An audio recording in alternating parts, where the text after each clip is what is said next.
Ang edukasyon ay maihahambing natin sa isang aklat na may iba't ibang kabanata at iba't ibang nakasulat sa bawat nitong pahina. Ang bawat pahina ay bumubuo ng isang kabanata at ang bawat kabanata ay bumubuo ng isang libro.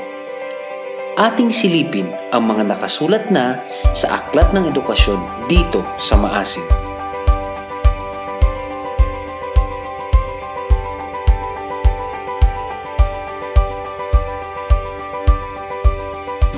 Ang Madaris kasi, ang objectives niya is para maitudlo namo sa mga bata kung unsa ba ang values nga dapat himuon nila, how to read Quran, tapos about sa values, about sa history of Prophet Muhammad, kung paano ba maging mabuting bata sa kapwa nila. Ito yung nagbibigay ng idea sa kanila kung paano magiging mabuti yung pananampalataya nila sa Islam.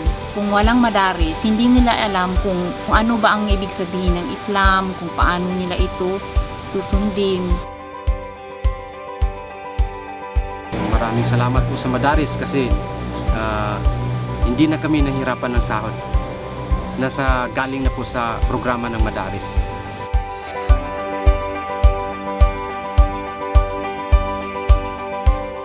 Ang local school board paid teachers para sa akin ay malaking role na ginagampanan lalong-lalo na sa eskwelahan.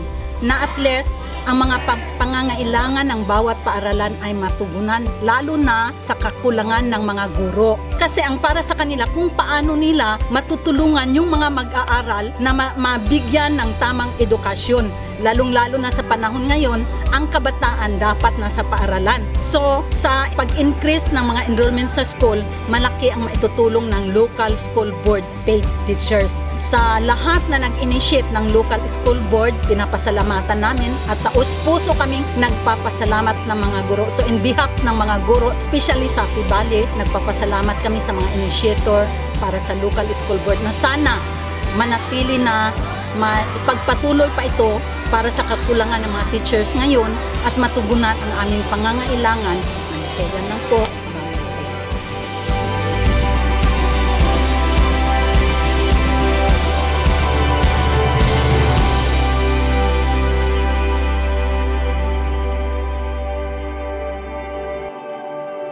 As a student, ang impact nga nahatag sa MUA, labi na sa pag-eskwela, dako kaayo.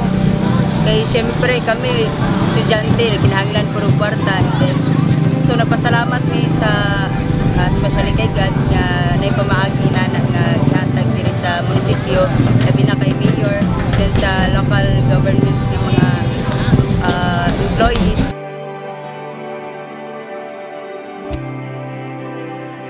Ako kayo natabang ang hatag sa LGU nga scholar ka na ako kay tell frankly kung di lang sa LGU di ko maka-eskwela.